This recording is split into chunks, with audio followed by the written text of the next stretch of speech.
You were really hurting? Well, I don't feel I've got a right when I don't like somebody or I disagree with somebody's doing. If I should respect them, if they're above me, they're superior to me, I don't feel I've got a right to really tell you how mad I am at you. That's rubbish. You're not jacketing. You're getting back into your safe corner. Well, that's the way it feels. That's what the safe corner feels like to me. Now go back to your safe corner. Because we have to part very soon. You stay in your safe corner. You came out for a moment. You nearly met me. You could get a little bit angry with me. Now go back to your safety. I feel like you're telling me the only way you respect me as a human being if I'm aggressive and forceful and strong. I feel like you couldn't even accept I'd be scared to death to cry in front of you. I feel like you'd laugh at me and call me a phony. I feel like you don't accept my weak side only when I'm yelling back at you or hollering at you. You mustn't cry in my presence. Well, I wouldn't even give you the satisfaction. Say this again. No. Say this again. I try not to. I try not to cry in front of you or show my weak spot for fear you'd jump on me again. Are you aware that your eyes are moist? I'm aware that I feel more choky, yes. I feel that. Could you choke me? Pretend, but not for real.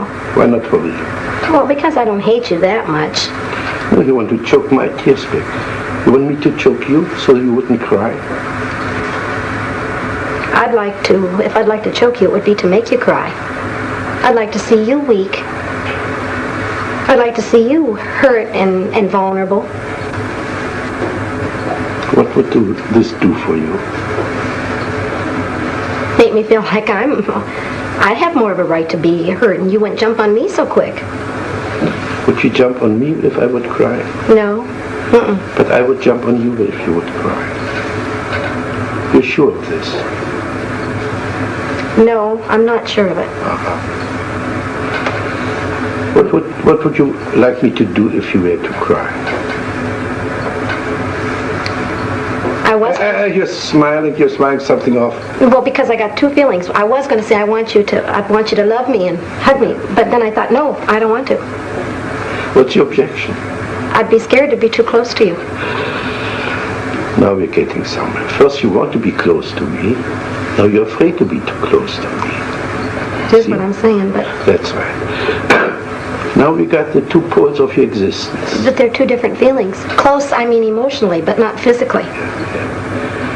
But we've got the two poles of your existence now. Either far away in a corner, or be so close that you get melt into one with the other person. And apparently you travel between the two extremes.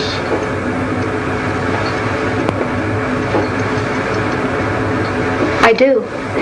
You know what I'm thinking? When I am really hurt and really upset about something, and I want someone to love me, like my girlfriend will do it a lot, and she'll come up to hug me, I don't want it. Exactly.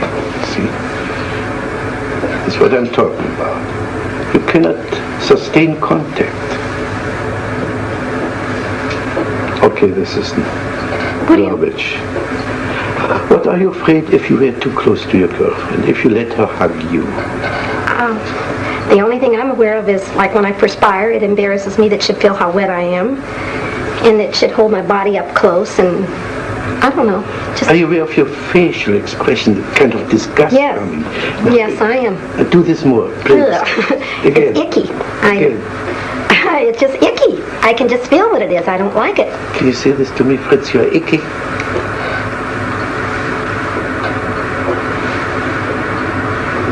No. No? What's your difficulty? Because I feel like if you really believe me, that would hurt your feelings. Oh, you mustn't hurt my feelings. Well... I thought I was so indifferent, as you said before, that nothing could touch me. No. Now you suddenly discovered a way to touch me, isn't it? Well, you know what I believe? I believe you're the type of person sort of like me, that you act like it wouldn't hurt your feelings, but it really would. You act strong, but you're soft and vulnerable inside there too. I think your feelings could be hurt, sure. But I don't think you'd show it very easy. What would I do? How would I conceal my feelings? By turning it back on me. By saying, now, what did you get from that, Gloria? You turn the whole thing back on me instead of showing how hurt you were. Now, can you say this to Fritz? What did you get out of this, Fritz? Say this to me. What'd you get out of what? What you just said, just your sentence. Sure, I know what you'd get out of it. If I said, what did you get out of this, Fritz, you'd say, nothing. It didn't bother me. It was you that did it. You still wouldn't let me know you were hurt. But I know what it would be if you told your true feelings, that you didn't want to show you're hurt, so you covered it up. Same way with me in the corner. Now, if I were hurt, if I would cry, what would you do with me? You wouldn't be so superior to me. You'd be more vulnerable, and I could pacify you and make you feel better. You could hug me. Yes. And I could be the baby. Yes. Yes. I'd like that. You'd feel more on my level. I wouldn't have to feel so dumb with you. And the other way around, you would have to be my baby. If you would cry, you would like to play the baby and be comforted and hugged and poor thing. Well, I'd like that too. But I tell you something, Gloria. I think we came to a nice closure. I think we came to a little bit of understanding. I think we've finished this situation now, right? Right.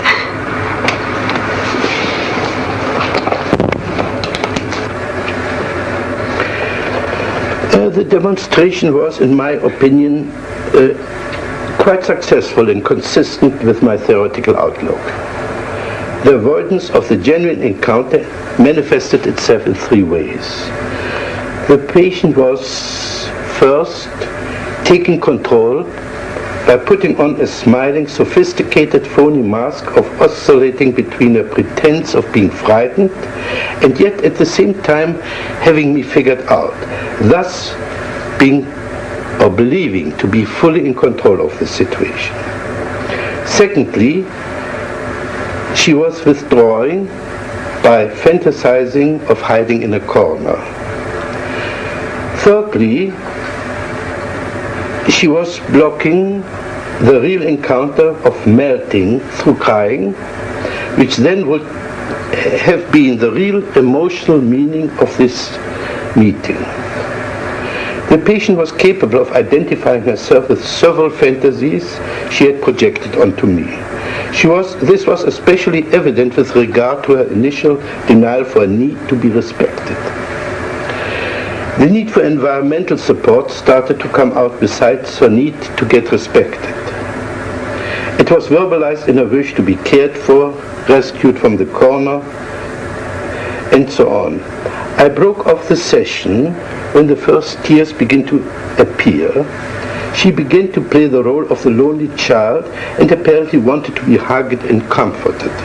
But here too the assimilation of her projection began to work, and she began to experience holding me like a baby.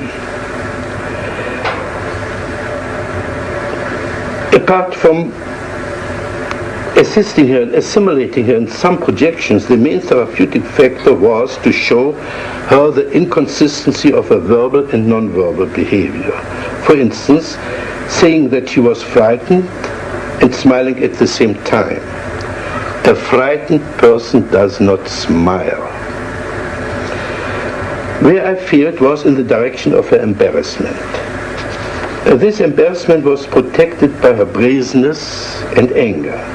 To get to her existential embarrassment, we would have to work through and eliminate the phoniness, that is the ease with which we can superficially assume any role that is required for a specific situation.